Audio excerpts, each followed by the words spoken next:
السلام علیکم ناظرین، پروگرام ویژن بہ راجہ عاطف ذوالفقار کے ساتھ آپ کی خدمت میں حاضر ہوں۔ ناظرین، عمران خان صاحب کی جنرل باجوہ سے جو خفیہ ملاقات ہوئی ہے اس کی تہلکہ خیز تفصیلات سامنے آ گئی ہیں۔ یہ بھی پتہ چل گیا کہ جناب کس کے ذریعے عمران خان صاحب اس ملاقات کے لیے منتیں کرتے رہے اور کون کون سے پاکستانی اور ملکی شخصیات اور کون کون سی غیر ملکی شخصیات کو اس مقصد کے لیے استعمال ہوا اور ان کو پھر یہ ملاقات کرنے میں کامیابی کیسے حاصل ہوئی۔ لیکن اس ملاقات کا کوئی نتیجہ عمران خان صاحب کی مرضی کے مطابق نہیں نکلا اور جنرل باجوہ صاحب کی طرف سے ان کے تمام مطالبات کو مسترد کر دیا گیا۔ یہ ملاقات کیا خفیہ تھی، نہیں تھی، موجودہ حکومت کے علم میں تھی یا نہیں تھی، کیا مطالبات ہوئے، کیا بات ہوئی ہے، کن کن لوگوں نے کیا کوششیں کی، اور پھر اس کے بعد عمران خان صاحب اتنے برہم اور اتنے جھنجھلائے ہوئے کیوں پھریں، یہ آپ کے ساتھ آج کے پروگرام میں ہم شیئر کریں گے۔ اور پھر آپ کے ساتھ یہ بھی شیئر کریں گے کہ عمران خان صاحب کی جو شدید مایوسی کا عالم ہے اس کی وجوہات کیا کیا ہیں، اور پھر یہ بھی کہ حکومت پنجاب کب جا رہی ہے۔ خبر تو ہم بہت دنوں سے سن رہے ہیں، اب کیا اس کا مرحلہ آ گیا ہے، یہ آپ کو بتائیں گے۔ مگر اس سے پہلے کہ ہم اپنے پروگرام کو آگے بڑھیں، آپ سے گزارش ہے کہ اگر ابھی تک آپ نے ہمارا چینل سبسکرائب نہیں کیا تو پلیز کر لیجئے، ساتھ ہی بیل آئیکن بھی دبا دیجئے تاکہ جو ہی ہمارا کوئی نیا پروگرام اپلوڈ ہوتا ہے تو اس کا نوٹیفیکیشن فوری طور پر آپ کو موصول ہو سکے۔ پروگرام کا باقاعدہ آغاز کرتے ہیں۔ ناظرین، سلیم صافی پاکستان کے بڑے معروف صحافی ہیں اور عموماً جو ان کی خبریں ہوتی ہیں وہ بڑی مستند اور ان کی کریڈیبلٹی بڑی اچھی ہوتی ہے، اور آج تک ہم نے نہیں دیکھا کہ سلیم صافی صاحب کی کوئی بڑی خبر اس طرح باؤنس ہوئی ہو یا اس کی کریڈیبلٹی پر کوئی سوال اٹھایا گیا ہو۔ سلیم صافی صاحب نے آج ایک کالم لکھا ہے جس میں انہوں نے پہلے تو یہ کہا کہ وہ یہ خبر بہت دنوں سے ان کے علم میں تھی، لیکن وہ یہ چاہتے تھے کہ پاکستان کے سبھی میڈیا اور جو لوگ ہیں ان کی توجہ سیلاب اور سیلاب زدگان کی طرف ہو، لیکن اب اس معاملے میں پراپیگنڈا اتنا زیادہ بڑھ گیا ہے تو انہوں نے کہا کہ اب میں نے مناسب سمجھا کہ جو میرے علم میں تفصیلات ہیں وہ لوگوں کی خدمت میں پیش کی جائیں۔ تو کالم انہوں نے کافی طویل لکھا ہے، اس کے جو منتخب حصے ہیں وہ میں آپ کو سنا دیتا ہوں، پھر اس میں ہم بات کریں گے۔ وہ اپنے کالم میں لکھتے ہیں جی، پہلے ایوان صدر میں اس خفیہ میٹنگ کی خبر لیک کی گئی، یعنی کہ پاکستان تحریک انصاف کی طرف سے اور عمران خان صاحب کی طرف سے، اور پھر عمران نیازی نے اپنے رویے سے ایسا تاثر دیا کہ جیسے انہیں اسٹیبلشمنٹ نے پھر سے گود لے لیا ہو۔ پھر ساتھ ہی ایک اور جھوٹی خبر پھیلا دی کہ آرمی چیف ایک کور کمانڈر کی گاڑی میں جا کر ایک سیف ہاؤس میں عمران نیازی سے ملے۔ کچھ ریٹائر فوجیوں کے ذریعے بھی یہ تاثر پھیلایا گیا کہ میٹنگ کی کوشش پی ٹی آئی کی طرف سے نہیں بلکہ فوج کی طرف سے ہوئی۔ اب یہ سب کچھ کرنے کے بعد بھی جب نیازی صاحب کی خواہش پوری نہیں ہوئی تو انہوں نے دوبارہ یو ٹرن لیا اور D G I S P R کا نام جلسوں میں لے کر فوج کو عوام کے سامنے آنکھیں دکھانے لگے۔ آگے چل کے سلیم صافی صاحب لکھتے ہیں کہ حقیقت یہ ہے کہ حکومت سے نکالے جانے کے بعد شاید ہی کوئی روز ایسا گزرا ہوگا جب نیازی صاحب یا ان کے کسی نمائندے نے کسی نہ کسی چینل سے آرمی چیف یا D G I S P R کا منت ترلا نہ کیا ہو۔ ان کا یہی مطالبہ رہا کہ وہ ماضی کی طرح نے گود لے کر موجودہ حکومت کو رخصت کر کے دوبارہ انتخابات کروا دیں۔ ان رابطوں کے دوران انہوں نے جنرل قمر جاوید باجوہ کو گارنٹی کے ساتھ ایکسٹینشن کی پیشکش کی، آفر کی، لیکن وہ نیوٹرل رہنے پر اصرار کرتے ہوئے ملاقات کرنے سے انکار کرتے رہے۔ نہ چیف کے رشتہ داروں کو چھوڑا گیا، نہ سابق فوجی افسران کو، نہ ان کے ذاتی دوستوں کو۔ نوبت جہاں تک آ گئی کہ افغانستان کے لیے امریکہ کے نمائندے زلمے خلیل زاد کو بھی اس مقصد کے لیے استعمال کیا گیا، اور زلمے خلیل زاد سے آرمی چیف کو درخواستیں کروائی گئیں کہ وہ عمران نیازی سے ایک ملاقات کر لیں۔ آگے چل کے سلیم صافی لکھتے ہیں کہ زلمے خلیل زاد عمران خان صاحب کے کے کچھ دنوں کے بعد پاکستان آئے تھے اور انہوں نے ایک طویل اور خفیہ ملاقات عمران خان صاحب سے کی تھی۔ علاوہ ازیں پنجاب کے وزیر اعلیٰ چودھری پرویز الہی بھی دن رات محنت ترلے میں لگے رہے، جبکہ عارف علوی بھی ہمہ وقت اسی کام میں لگے رہے، لیکن آرمی چیف پھر بھی ملنے کو تیار نہیں تھے۔ اور نوبت جہاں تک آئی کہ ایک دن اچانک عارف علوی صاحب ملاقات کے لیے خود چل کر آرمی چیف کے گھر جا پہنچے اور کافی دیر تک منت ترلا کر کے انہیں اپنے گھر یعنی کہ ایوان صدر میں عمران خان سے ملاقات پر راضی کر لیا۔ چنانچہ عمران نیازی صاحب سے شدید مایوس اور دکھی جنرل قمر جاوید باجوہ وزیر اعظم شہباز شریف کو مطلع کر کے اس ملاقات کے لیے ایوان صدر گئے، یعنی کہ یہ جو ملاقات ہوئی تھی اس کی اطلاع آرمی چیف نے پہلے وزیر اعظم شہباز شریف صاحب کو کر دی تھی، یعنی کہ شہباز شریف صاحب سے یہ ملاقات خفیہ نہیں تھی۔ پھر آگے چل کے ملاقات کے دوران کا ذکر کرتے ہیں کہ کیا ہوا۔ سلیم صافی صاحب لکھتے ہیں کہ حسب عادت عمران نیازی نے ان سے درخواست کی کہ وہ ایم کیو ایم اور باپ پارٹی کو الگ کروا کر موجودہ حکومت ختم کر دیں اور فوری انتخابات کروا لیں۔ جواب میں نے بتایا گیا کہ پہلے ہی پی ٹی آئی کے لیے غیر آئینی کردار ادا کرنے کی وجہ سے فوج بہت بدنام ہوئی ہے اور وہ دوبارہ یہ غلطی نہیں کر سکتے۔ ان کے سامنے اعداد و شمار رکھ کر بتایا گیا کہ اگر وہ اقتدار میں رہتے تو جون تک ملک ڈیفالٹ کر جاتا، جبکہ امریکی سازشوں کے جھوٹے بیانیے سے بھی انہوں نے ملک کو ناقابل تلافی نقصان پہنچایا ہے۔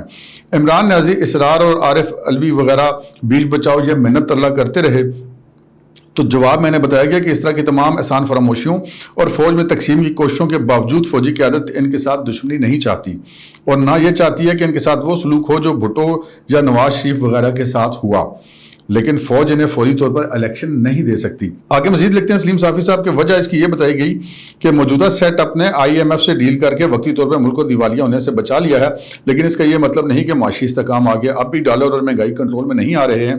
روزانہ فوج اور حکومت کوششیں کر کے چند ارب کا انتظام کرتی اور ملک کا انتظام چلاتی ہے، جبکہ اوپر سے سیلاب نے کسر پوری کر دی۔ تاہم اتحادی جماعتوں کا آپس میں کوئی مسئلہ آ جاتا ہے تو حکومت خود ٹوٹ جاتی ہے، یا پھر اگر معاشی استحکام کے بعد متفقہ طور پہ سیاسی جماعتیں قبل از وقت انتخابات کرواتی ہیں تو فوج نہ رکاوٹ بنے گی نہ مداخلت کرے گی۔ انہیں یہ بھی کہا گیا کہ اس وقت بھی 2 صوبوں گلگت اور بلتستان میں ان کی حکومت ہے، اور مشورہ دیا گیا کہ بہتر ہوگا کہ وہ پارلیمنٹ میں دوبارہ جائیں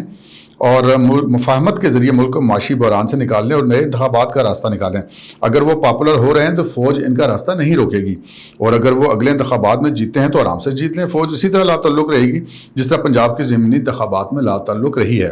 یوں یہ میٹنگ بغیر کسی نتیجے کے ختم ہوئی۔ شاید اس کے بعد بھی تناؤ میں کمی آتی، لیکن عمران خان نے پہلے اس میٹنگ کی خبر کو لیک کروایا اور پھر اس کے بارے میں یہ جھوٹا تاثر پھیلایا کہ یہ میٹنگ فوج کی خواہش یا مجبوری تھی۔ کچھ ایسا چالاکی کا مظاہرہ کر کے یہ جھوٹا تاثر دیا کہ فوج کے ساتھ ان کی پھر ڈیل ہو گئی، اور انہوں نے حکومت اور فوج کے آپس میں بدگمان کرنے کی بھی کوشش کی۔ پھر جنرل فیاض حمید کے ذریعے ایک اور خفیہ میٹنگ کی جھوٹی خبر چلائی، جس سے ظاہر ہے کہ ان تمام خبروں سے ادارے متاثر ہوتے رہے، لیکن جب انہیں احساس ہوا کہ نومبر سے پہلے کسی صورت نئے انتخابات نہیں ہو سکتے اور کسی بھی صورت ان کے ہاتھوں ان کے پسند کے نئے آرمی چیف کی تقرری کی خواہش پوری نہیں ہو سکتی، تو وہ دوبارہ بلیک میلنگ پر اتر ہے۔ پہلے کور کمیٹی میں اپنے لوگوں کو کھری کھری سنائی جو اسٹیبلشمنٹ کے ساتھ رابطے میں تھے، اور ان پر پابندی لگائی کہ وہ آئندہ کوئی بات نہیں کریں گے، حالانکہ ان میں پرویز خٹک جیسوں کو بھی سننا پڑی جو خود عمران خان کے نمائندے کے طور پر جاتے رہے۔ پھر چکوال کے جلسے میں ایک بار پھر شیر نظر آنے کی کوشش کی اور فوج اور ISI کو خوب سنائی۔ اگرچہ اب کی بار انہیں ISPR کی طرف سے دھمکیوں پر کوئی رد عمل نہیں آیا، لیکن میری معلومات کے مطابق فوج کی صفوں میں غصے کی جو لہر اب دوڑ گئی ہے وہ پہلے کبھی نہیں تھی۔ اب دیکھنا یہ کہ آگے فوج کیا رد عمل ظاہر کرتی ہے اور عمران خان مزید اس سلسلے کو کہاں تک لے جاتے ہیں۔ ناظرین، یہ تو لکھا سلیم صافی نے، اس کی جزیات آپ کے ساتھ بیان کی۔ ہم نے اپنے اسی پروگرام میں، اسی پلیٹ فارم پہ، اسی چینل پہ آپ کو ہم وقتاً فوقتاً جو ہے اپڈیٹ کرتے رہے۔ جب یہ نئی خبر آئی تھی تو اس وقت بھی ہم نے آپ کو یہ آگاہ کیا تھا کہ جناب ملاقات ہوئی ہے، اس کی تصدیق بھی ہو گئی ہے، اور یہ بھی پتہ چلا ہے کہ عمران خان صاحب کو مایوسی ہوئی ہے۔ اب عمران خان صاحب کی مایوسی کا لیول بڑھتا جا رہا ہے، یعنی کہ اب میں اپنی اس خبر کی طرف آ رہا ہوں جو میں نے اپنے اسٹارٹ میں شروع کی تھی کہ عمران خان صاحب مایوسی کا عالم اس لیے بڑھ رہا ہے کہ بنی گالہ میں جو ہونے والے اب اجلاس اور میٹنگز عمران خان صاحب کی زیر صدارت مسلسل ہو رہے ہیں، ان میں جو مایوسی کا تاثر بہت گہرا ہوتا جا رہا ہے۔ اب وہ جھنجھلا کر اپنی ہی پارٹی کے لوگوں پہ برس پڑتے ہیں، غصے میں رہتے ہیں، اور پھر ان کا یہ خیال تھا کہ وہ اسلام آباد کو گھراؤ کر لیں گے، جیسے انہوں نے ایک دفعہ اپنے تقریروں میں یہ بات بھی کہی کہ میرے پاس پنجاب کی بھی حکومت ہے، میرے پاس KP کی بھی حکومت ہے، گلگت بلتستان کی بھی، آزاد کشمیر بھی ہے، تو اسلام آباد کو تو میں محصور کر کے رکھ دوں گا۔ لیکن وقت کے ساتھ ساتھ انہیں احساس ہوا کہ یہ وہ خالہ جی کا گھر نہیں ہے، اور شاید انہیں پنجاب سے اس طرح کی سپورٹ نہ ملے جس طرح کی ان کو KP سے ملتی ہے، یعنی کہ چودھری پرویز الہی صاحب اپنی نوکری سیدھی کرنے کے چکر میں، اور وہ یقیناً عمران خان صاحب کو مدد بھی کریں گے، ان کے خلاف کوئی کارروائی بھی نہیں ہوگی اور جو PTI کے جلوس اور مظاہرین ہیں، لیکن شاید وہ اس طرح کی مدد نہ کر پائیں جس طرح کہ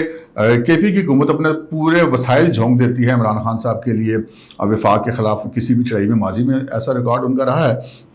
تو ایک تو ان کو یہ پتہ لگ گیا ہے، دوسری طرف ان کو یہ بھی پتہ چل گیا کہ اب وہ کال دینے کی پوزیشن میں بھی نہیں رہے۔ جیسے آج کے دن کے لیے انہوں نے کال دی تھی کہ جی ہفتے کے دن پورا پاکستان جو نہیں ہم وہ بند کر دیں گے، جگہ جگہ احتجاجی جلوس اور مظاہرے ہوں گے، شاید کچھ شہروں میں چند سو یا چند ہزار لوگ کوئی ایسا کچھ کریں بھی، لیکن اس کا کوئی امپیکٹ وفاقی حکومت کے اوپر پڑنے والا نہیں ہے۔ یہ عمران خان صاحب کو بات بڑی صاف اور سیدھی سمجھ آ گئی ہے۔ سو عمران خان صاحب اس وقت تاریخیں دیتے رہیں گے اپنے فالوورز کو، یعنی کہ اپنے ساتھ انٹیکٹ رکھنے کے لیے اس قسم کی افواہیں بھی پھیلاتے رہیں گے کہ جناب ہماری بات ہو گئی ہے، ہماری ڈیل ہو گئی ہے، سارا کچھ ہو گیا ہے، لیکن عملاً ان چیزوں کا گراؤنڈ پر کوئی وجود نہیں ہے۔ اس وقت اگر ہم دیکھیں تو پنجاب کے اندر حکومت جو ہے عمران خان صاحب اور پرویز الہی صاحب کی وہ بھی خطرے میں ہے۔ اب وہ کب جاری ہے یہ بھی ہم آپ کو بتائیں گے، لیکن آپ کو یہ بھی بتا دیں کہ جو چودھری پرویز الہی اور چودھری شجاعت حسین کے درمیان جو شدید ترین اختلافات موجود ہیں، اس حوالے سے کچھ لوگ بیچ میں پڑے ہیں اور ان دونوں میں